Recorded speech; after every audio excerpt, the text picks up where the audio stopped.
High class. तो आज हम लोग का सेट्स का सेकंड क्लास होगा। होप करता हूँ कि आप लोग अच्छे होंगे, स्वस्थ होंगे। ठीक है, तो चलो आज हम लोग सेट्स का सेकंड क्लास शुरू करते हैं।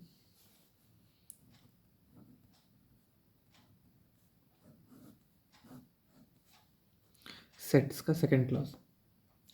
तो पहले हम लोगों ने देखा था कि सेट क्या होता है। ठीक है, हम लोगों ने पिछले क्लास में देखा था सेट्स क्या होता है। ठीक है, सेट्स को फिर हम लोगों ने दो तरीके से बांटा। उसके बाद हम लोगों ने दो तरीके में बांटा, एक फाइनाइट सेट, एक इनफाइनाइट सेट। मैं एक बार दिखा देता हूँ।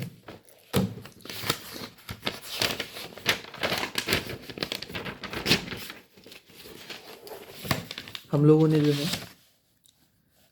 पहले अंडरस्टैंडिंग ऑफ सेट देखा कि सेट होता क्या है, collection of well defined elements, इसके एग्जांपल्स लिए।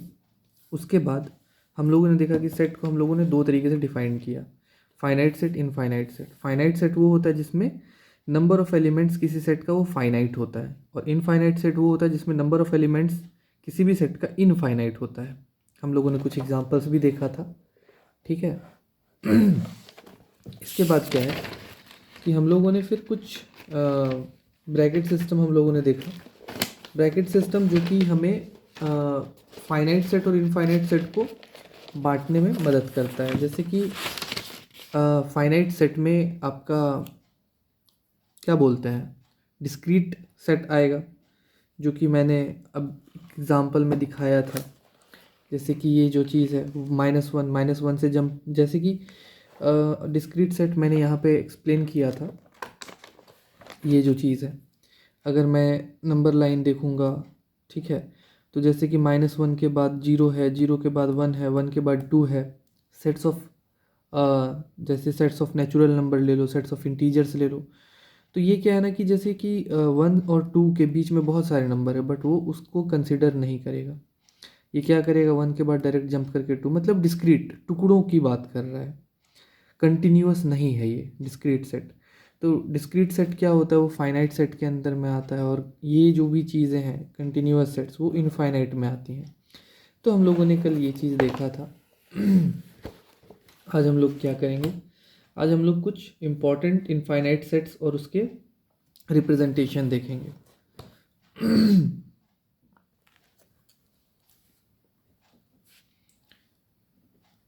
सम इम्पॉर्टेंट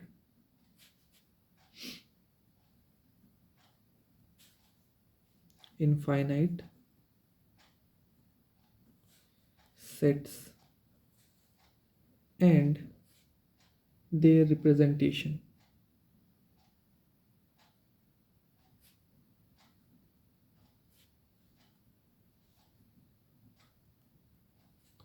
ठीक है,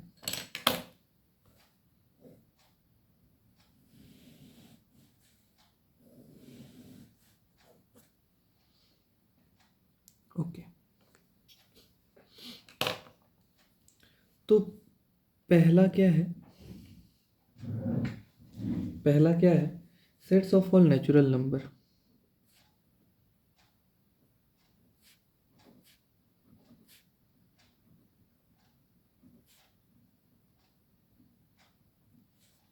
sets of all natural number, इसको हम लोग डिनोट करते हैं n से। और नेचुरल नंबर आप लोग जानते हो ये होता है, इसको हम लोग नेचुरल नंबर क्या होता है, वो काउंटिंग नंबर्स और नेचुरल नंबर। हमने जब इसे कर्ली ब्रेसेस में डाल दिया तो वो क्या हो गया, set of natural number. Okay. दूसरा होता है sets of all whole number.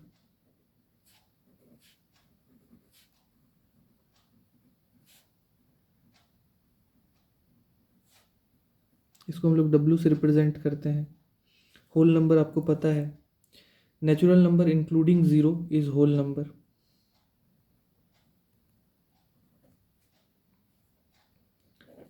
Third, set of all integers.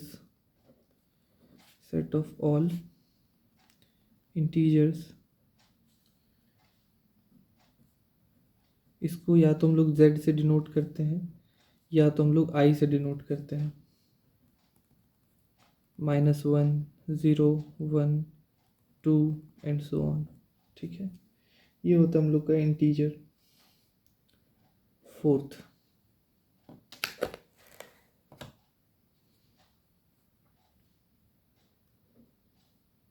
Set of all positive integer. ये पॉजिटिव है, ठीक है।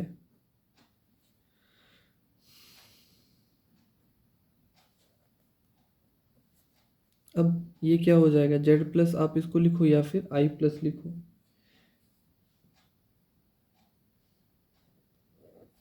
अगर मैं फिफ्थ की बात करूँ तो obviously set of all negative integer, ये क्या हो जाएगा, जेड माइनस या फिर आई माइनस। ठीक है, एक होता है set of all real numbers,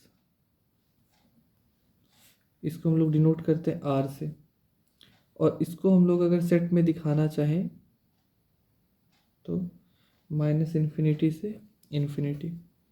ठीक है, माइनस इन्फिनिटी से इन्फिनिटी। यहीं पे मैं आपको एक चीज़ बता देता हूँ, जैसे ये क्या है ना, ये कोई नंबर नहीं है इन्फिनिटी। ठीक है, तो अब कभी भी हम लोग इन्फिनिटी को इंक्लूड कर ही नहीं सकते, क्योंकि हमें पता ही नहीं कि इन्फिनिटी की वैल्यू क्या होती है। इसीलिए इसको हम लोग क्या करते हैं, ओपन ओपन ब्रैकेट में लगा के रखते हैं। कल हम लोगों ने ब्रैकेट सिस्टम भी देखा था। ठीक है,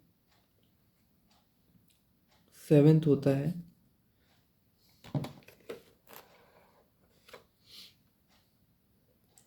set of all positive real number. Set of all positive real number, इसको हम लोग आर प्लस से डिनोट करेंगे। Set of all negative real number, क्या होगा ये, आर माइनस।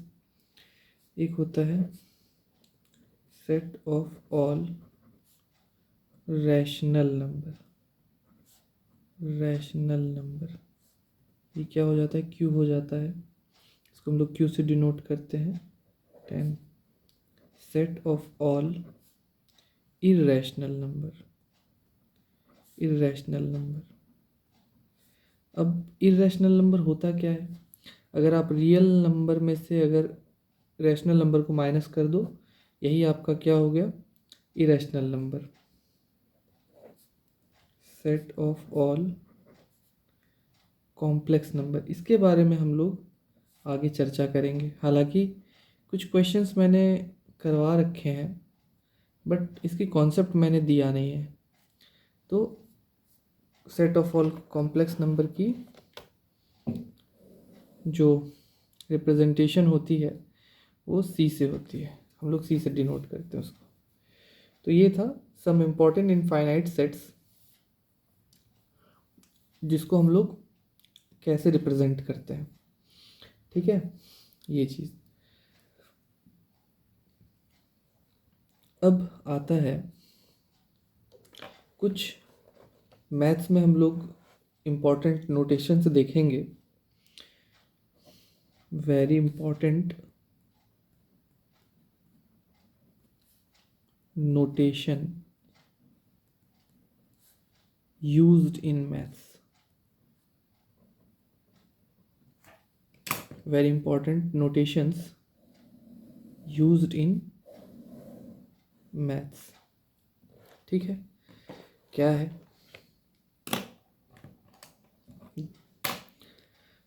पहला ये कॉमा, कॉमा को हम लोग एंड बोलेंगे। दूसरा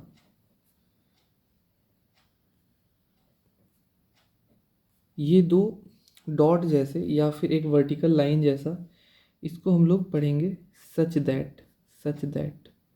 ठीक है, थर्ड वन ये होता है समेसन, ये होता है समेसन। समेसन में ये याद रखना आपको कि ये कैपिटल होना चाहिए। ठीक है, ये होना चाहिए कैपिटल। ये इसको हम, ये एक्चुअली होता है सिग्मा, है ना, और इसका हम लोग मैथ्स में इसको समेशन से जानेंगे। तो ये जो चीज़ है ना, ये कैपिटल होना चाहिए, capital sigma. Fourth fourth fourth होता है पाई, ये भी कैपिटल होना चाहिए। इसका मतलब होता है प्रोडक्ट। ये क्या होता है? प्रोडक्ट। फोर्थ क्या होता है? पाई, ये भी कैपिटल होना चाहिए। इसका मतलब क्या होता है? प्रोडक्ट। ठीक है। फिफ्थ होता है इप्सिलन। ये इप्सिलन, इसको इप्सिलन पढ़ते हैं। इसको हम लोग मैथ्स में कैसे समझेंगे? Belongs to. जैसे कोई पर्सन कहाँ से बिलोंग करता है, ठीक है, इस टाइप का आप लोगों ने स्टेटमेंट सुना होगा। तो बेसिकली हम लोग मैथ्स में इस टाइप के नोटेशंस यूज़ करेंगे। ठीक है। सिक्स होता है ये जो, ये कुछ उल्टा ए जैसा है, इसको बोलते हैं फॉर ऑल। फॉर ऑल या फिर for every. For every. Seventh, ये कुछ उल्टा ई जैसा है, ठीक है, इसका मतलब होता है there exist. There exist. At, इसको बोलते हैं सो या फिर देयर फोर। ठीक है। और ठीक ऐसा ही कुछ दिखता है, इसको बोलते हैं बिकॉज या सिंस। आप लोग जानते हो, जब आप लोग थ्योरम वगैरह 9 क्लास में 10th क्लास में देखे होगे, तो ये नोटेशंस आप लोगों ने यूज़ करा होगा। नाइन्थ होता है,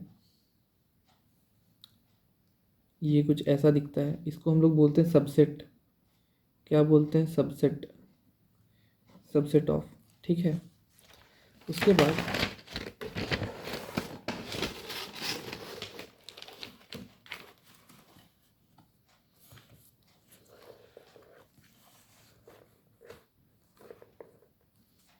एक होता है आपका, नौ तक ये होता है आपका यूनियन, यू से यूनियन। ठीक है। और एक होता है आपका ये, इसको बोलते हैं हम लोग इंटरसेक्शन। इंटरसेक्शन। ठीक है। ये चीज़ आपको याद रखना था। ठीक है। चलिए बढ़िया, आगे बढ़ते हैं। अब क्या है, हम लोग कुछ इंपॉर्टेंट सेट्स देख लेते हैं। Some important sets.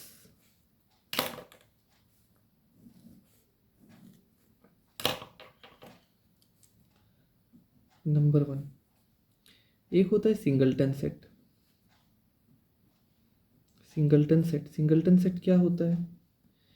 अगर किसी सेट का नंबर ऑफ एलिमेंट 1 हो, किसी सेट का नंबर ऑफ एलिमेंट 1 हो, जैसे कि मैं पहले, जैसे कि एग्जांपल पे, जैसे कि ये कोई मयंक, ठीक है, तो इस सेट में एक ही एलिमेंट है जो है मयंक। मतलब किसी सेट में अगर नंबर ऑफ एलिमेंट 1 होता है या फिर कार्डिनल नंबर 1 होता है, तो वो क्या हो जाएगा? Singleton set. ठीक है। क्या होता है? In a set, in a set if number of elements, if number of elements is 1, number of element is 1, then it is known as, it is known as singleton set. Sorry, singleton set।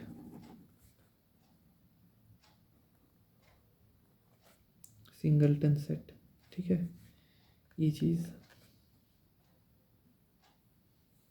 If set of, in a set if number of element is 1, then it is known as singleton set. या फिर इसको हम लोग ऐसे भी बोल सकते हैं कि कार्डिनल नंबर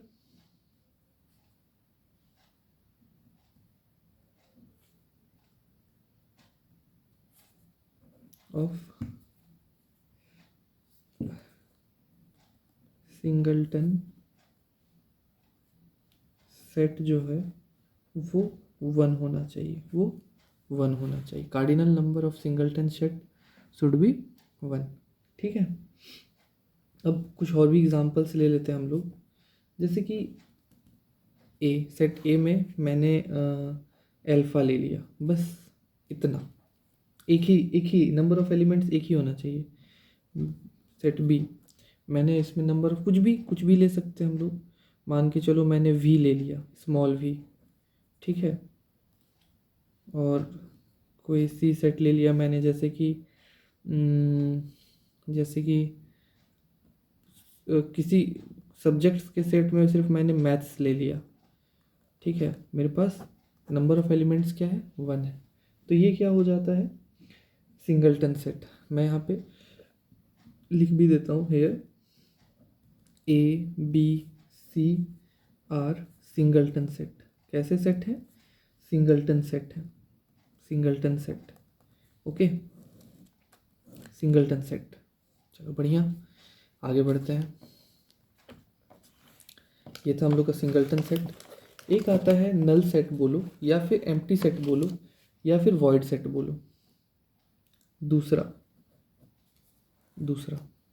ठीक है, क्या होता है, नल सेट बोल लो आप उसको, या फिर वॉइड, या फिर एम्प्टी सेट। ठीक है, अब ये क्या है, कोई भी सेट में अगर नंबर ऑफ एलिमेंट्स 0 हो, ठीक है, या फिर कुछ भी नहीं हो, वो खाली हो, उसको हम लोग नल सेट या वॉइड सेट या एम्प्टी सेट कहते हैं। If number of element is 0, then set is known as empty set। कैसा सेट वो होगा, वो एम्प्टी सेट होगा। एग्जाम्पल पे देख लो, जैसे कि एग्जाम्पल देख लो, अगर मैं सेट ए की बात करता हूँ तो सेट ए में सिर्फ करली ब्रेसेस है, करली ब्रेसेस के अंदर कुछ भी नहीं है, या फिर इसको हम लोग 5 ही लिखते हैं, ठीक है। तो ये क्या है, ये और ये चीज़, ये दोनों क्या बताता है, एम्प्टी सेट। अब गलती से ऐसे मत कर देना,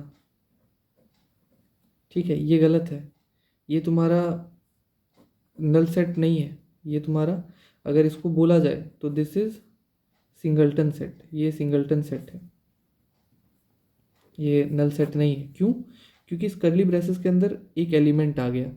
5, अगर सिर्फ 5 है तो उसका मतलब समझेंगे कि ये क्या है, एम्प्टी सेट है। बट अगर इसको करली ब्रेसेस के अंदर रख दें तो फिर ये सिंगलटन सेट हो जाएगा, ठीक है। अगर करली ब्रेसेस आप लगाते हो तो उसको खाली ही रखना है, इसके अंदर कुछ भी नहीं होगा। या फिर अगर आपको एम्प्टी सेट दिखाना तो नॉर्मली आप 5 लिख दो बस। तो इसमें क्या हो जाएगा, इसमें आप लिख लेना, इसमें आप लिखोगे, क्या लिखोगे, इसमें आप लिखोगे cardinal number of empty set is 0, cardinal number of empty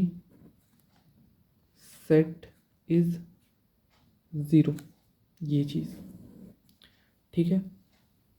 तो ये चीज़ है। उसके बाद हम लोगों ने फाइनाइट सेट डिस्कस कर लिया है। इम्पॉर्टेंट सेट में एक सिंगलटन सेट आता है, एक नल सेट आता है, थर्ड वन फाइनाइट सेट जो कि हम लोग डिस्कस कर चुके हैं, फोर्थ इनफाइनाइट सेट मैं लिख देता हूँ, बट हम लोगों ने डिस्कस कर लिया। फाइनाइट सेट जो है, फाइनाइट सेट डिस्कस हो चुका है, discussed. And fourth infinite set, ये भी हम लोगों ने डिस्कस कर लिया है, ठीक है। तो हम लोगों ने ये दो चीज़ डिस्कस कर लिया है। इसके बाद आता है एक यूनिवर्सल सेट, ठीक है। यूनिवर्सल सेट, यूनिवर्सल सेट क्या होता है समझेंगे। Universal set, fifth one, universal set. Universal set, universal set क्या होता है, यूनिवर्सल सेट एक लार्जेस्ट सेट होता है किसी भी ऑब्जर्वेशन के अंडर। जैसे कि मैं पहले एक एग्जांपल ले लेता हूँ, बहुत अच्छे से समझ में आएगा। मान के चलो कोई स्कूल है, ठीक है, कोई स्कूल है। अब कॉमन सी बात है, स्कूल है तो इसमें क्लासेस होंगे। तो मैं मान के चलता हूँ कि उस स्कूल में जो है ना, क्लास 9th के बच्चे हैं, क्लास 10th के बच्चे हैं, क्लास 11th के बच्चे हैं,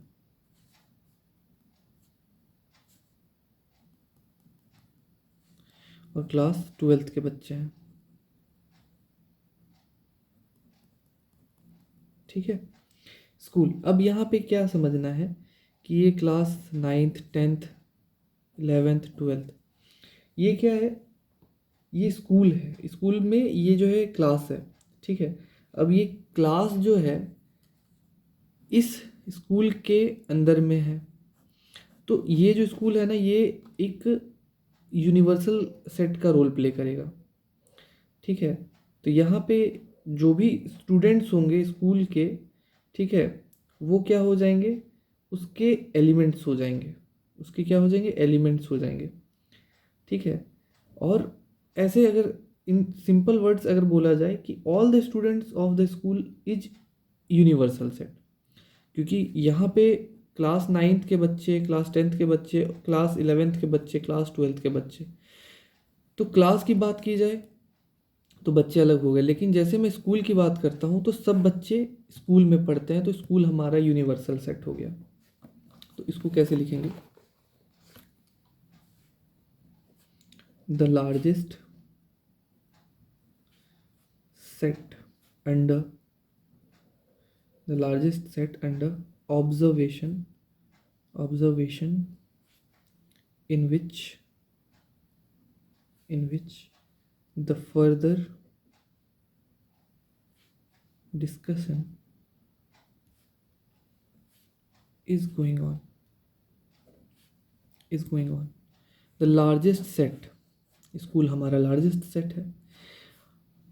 under observation in which the further discussion is going on, हमारा ये जो क्लास है ना, हम लोग इस क्लास के बारे में अगर डिस्कस करेंगे तो हम लोग यूनिवर्सल सेट इसको मान लेंगे, ठीक है।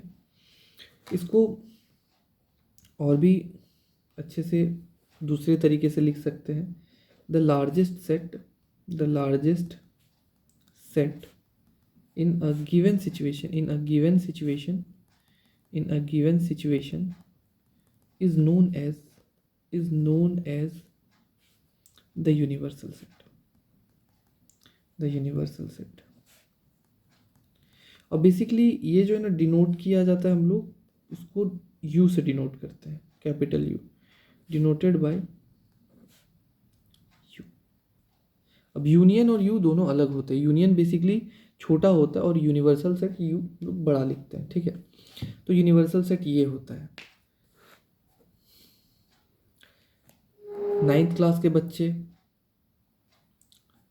अगर मैं बात करता हूँ क्लास 9th, तो 9th क्लास के जो बच्चे होंगे, ठीक है, वो क्लास 9 का एक सेट बनाएंगे। क्लास 9 एक सेट हो गया और उसके एलिमेंट्स हो गए उसके बच्चे। क्लास 10th के भी सेम, क्लास 11th के भी सेम, क्लास 9th 12th के भी सेम। अगर मैं सब बच्चों की बात करूँ तो फिर वो यूनिवर्सल हो गए, यूनिवर्सल सेट, है ना। तो ये चीज़ है, आगे क्वेश्चन करेंगे तो और अच्छे से क्लियर होगा। तो ये था इम्पॉर्टेंट सेट्स। आगे बढ़ते हैं।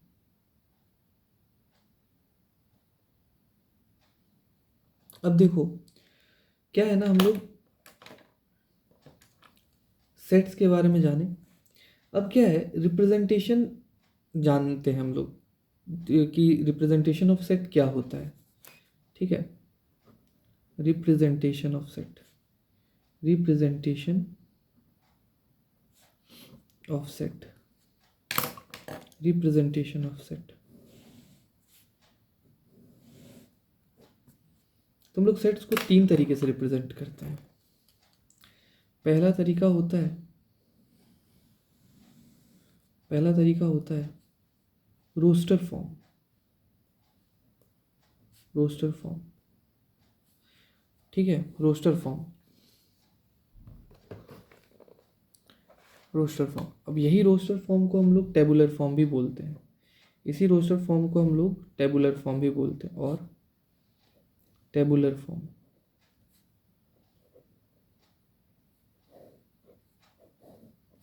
फिर एक आता है set builder form.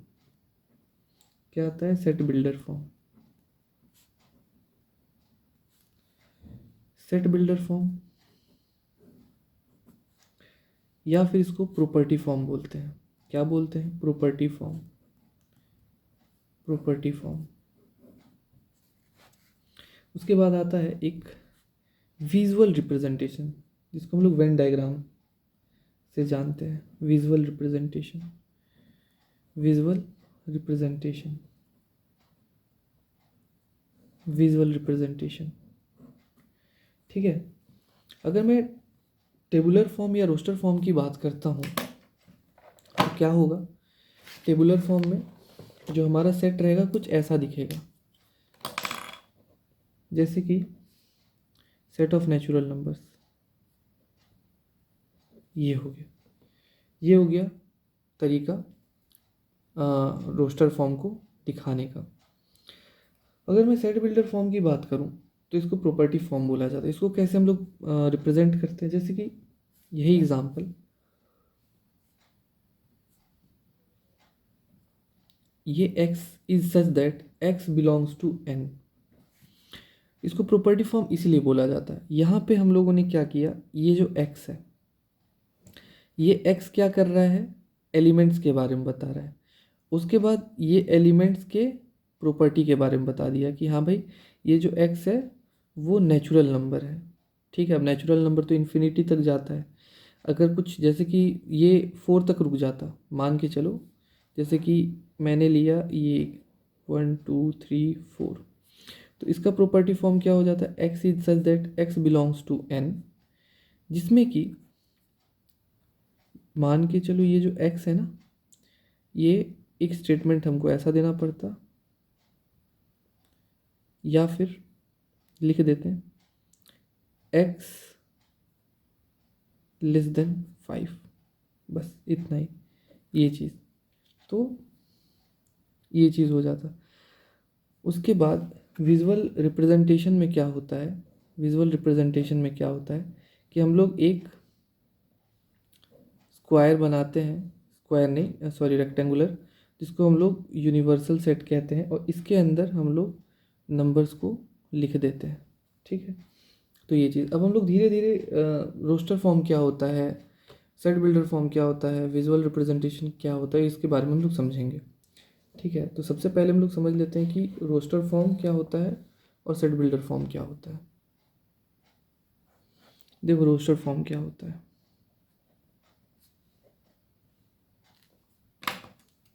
Roster form, roster form क्या होता है, इसको कैसे समझेंगे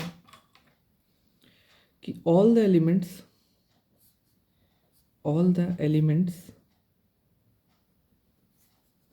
are listed in curly braces, in curly braces. ठीक है। जैसे कि एग्जांपल मैं कुछ लेता हूँ, जैसे कि अगर मैं वॉवेल्स की बात करूँ, ठीक है, इंग्लिश में, तो क्या हो जाएगा? ए ई आई ओ यू, ये हो गया। अब इसमें एक चीज़ याद रखना है, इसमें ऑर्डर मैटर नहीं करता है। Order doesn't matter. क्यों? ज़रूरी नहीं है कि आप इसी तरीके से लिखो, हो सकता है आप इसको ऐसे भी लिख सकते हो, ई आई यू ए ई, इसमें ऑर्डर मैटर नहीं करता है। ठीक है। दूसरा चीज़ है कि इसमें रिपीटेशन नहीं होना चाहिए। ऑब्वियसली सेट में ये चीज़ आपको ध्यान रखना है कि मेरा कोई भी एलिमेंट रिपीट ना हो। तो इसमें जैसे कि ये चीज़, नो नीड ऑफ रिपीटेशन।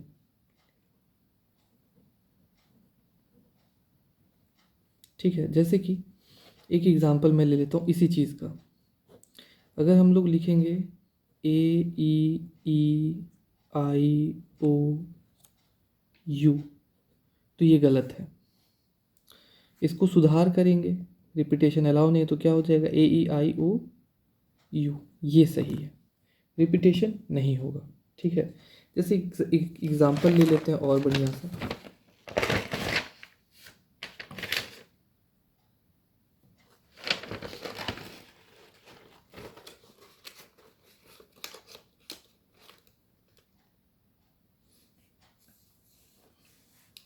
जैसे मैथमेटिक्स है, तो अगर मैं इसको सेट में लिखूंगा तो क्या हो जाएगा, M आएगा, A आएगा, T आएगा, H आएगा, E आएगा, फिर M ऑलरेडी लिखा जा चुका है तो हम लोग M को दोबारा नहीं लिखेंगे। फिर A भी लिखा जा चुका है, नहीं लिख सकते। T ऑलरेडी है, नहीं लिख सकते। I नहीं है, C नहीं है, लिख सकते हैं। S, तो ये हमें रिपीटेशन को नहीं करना है, हमें रिपीटेशन नहीं करना है। ठीक है, तो रोस्टर फॉर्म में ये चीज़ का हमें ख्याल रखना है। ठीक है, कि ऑर्डर मैटर नहीं करता है, रिपीटेशन नहीं होना चाहिए। अब क्या है set builder form. Set builder form क्या होता है समझ लेते हैं। Set builder form, set builder form, set builder form basically क्या है ना कि इसको हम लोग कैसे लिखते हैं। Set A X is such that X follow a property, अब क्या है, जैसे कि देखो है क्या कि कोई सेट दिया हुआ है मेरा रोस्टर फॉर्म में। जैसे कि रोस्टर मेथड में मेरे को कोई दिया हुआ है A, सेट AEIOU, मुझे इसको सेट बिल्डर फॉर्म में लिखना है तो मैं कैसे लिखूंगा। जैसे कि X is such that X is a vowel of English alphabet,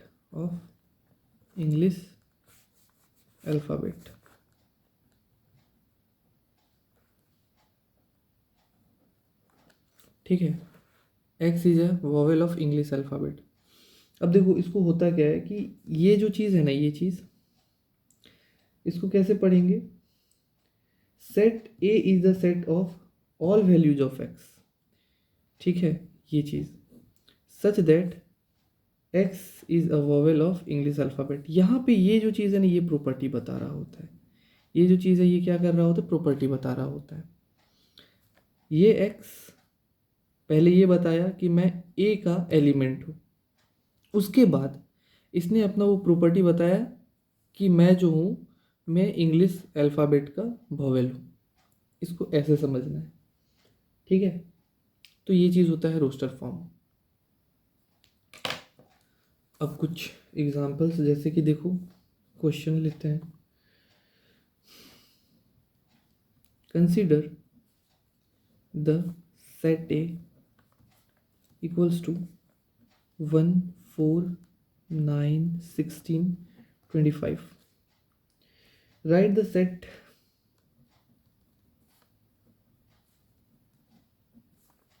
A in set builder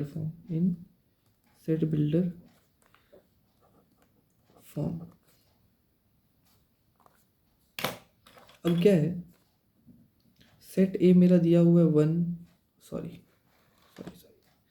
set A दिया हुआ मेरा 1 4 9 16 25। इसमें हम लोग एक चीज़ क्या देख रहे हैं कि ये एक पैटर्न में चल रहा है। किस पैटर्न में चल रहा है, ये चल रहा है 1 स्क्वायर, ये चल रहा है 2 स्क्वायर, ये चल रहा है 3 स्क्वायर, ये चल रहा है 4 स्क्वायर और ये चल रहा है 5 स्क्वायर। तो हम लोग देख रहे हैं कि ये 1 2 3 4 5 सबका स्क्वायर चल रहा है। 1 इज़ नेचुरल नंबर, 2 3 4 5 मतलब ये एक नेचुरल नंबर को रिप्रेजेंट कर रहा है। तो इसको हम लोग कैसे करेंगे, हम लोग इसको कैसे लिखेंगे, इसको हमें सेट बिल्डर फॉर्म पे लिखना है, तो हम लोग क्या करेंगे, ये हो जाएगा एक्स स्क्वायर, जिसमें कि एक्स जो है वो नेचुरल नंबर है और एक्स कहाँ से कहाँ तक है, वो 5 से छोटा और 5 के इक्वल में है। ठीक है, ये चीज़ होता है। यही चीज़ जस्ट मैंने अभी आपको बताया कि सेट ए, ये क्या बताया, ये एक्स स्क्वायर जो है वो ए का एलिमेंट है। उसके बाद उसने अपना प्रॉपर्टी बताया, अपना प्रॉपर्टी, सॉरी आप लोग देख नहीं पाए, मैं फिर से बता देता हूँ। ये जो एक्स स्क्वायर है वो ए का एलिमेंट है। उसके बाद इसने क्या किया, अपना प्रॉपर्टी बताया। ठीक है, ऐसे समझना है। इसीलिए हम लोग सेट बिल्डर फॉर्म को एक प्रॉपर्टी फॉर्म भी बोलते हैं। ठीक है, अभी एक और एग्जांपल ले लेते हैं।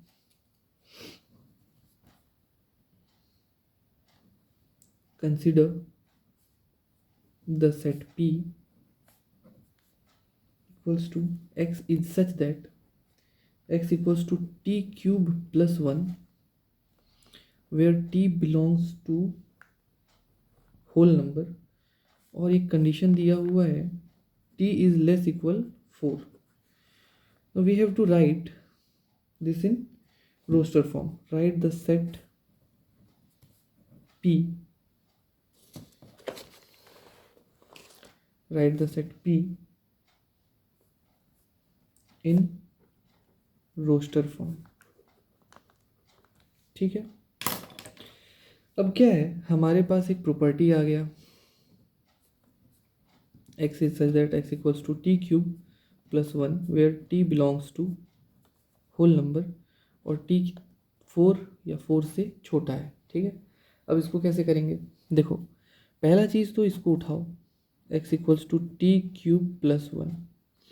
एक चीज़ पता है कि t जो है होल नंबर है। अब t अगर होल नंबर है तो हम लोग को पता है कि होल नंबर क्या होता है, और एक और कंडीशन दिया है कि t जो है वो 4 से छोटा और 4 के बराबर है। तो हम लोग क्या करते हैं, t की वैल्यू पुट करना शुरू करते हैं। ठीक है, तो सबसे पहले जब होल नंबर है तो हमें एक चीज़ तो पता चल गया कि कोई भी चीज़ जो होल नंबर में होती है वो 0 से शुरू होती है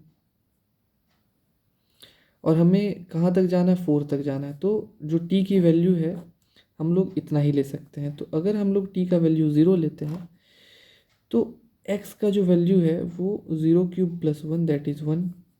अगर हम लोग t का वैल्यू 1 लेते हैं तो x की जो वैल्यू होगी 1 क्यूब प्लस 1 दैट इज़ 2। अगर t का वैल्यू हम लोग 2 लेते हैं, कन्फ्यूज़न हो जाएगा इसीलिए इसको मैं स्क्वायर में एक बॉक्स बना के डाल देता हूँ। अगर t मेरा 2 है तो x क्या हो जाएगा, 2 cube plus 1 that is 8 plus 1 9।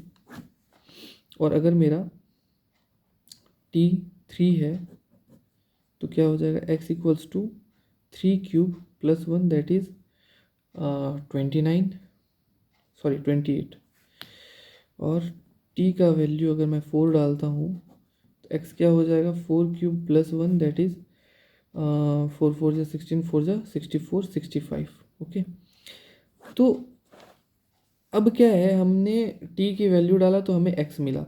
अब गलती से इस चीज़ को मत लिख देना, ये तो t की वैल्यू है, हमें तो x बताना है ना। तो p क्या हो जाएगा मेरा, ये सब जो मैं सर्कल कर रहा हूँ वो मेरा आंसर होगा। क्या हो जाएगा, 1 होगा, 2 होगा, 9 होगा, 28 होगा, 65 होगा। ये मेरा आंसर होगा। ठीक है, तो चलो ऑल फॉर टुडे, फिर हम लोग नेक्स्ट क्लास में मिलते हैं। ओके।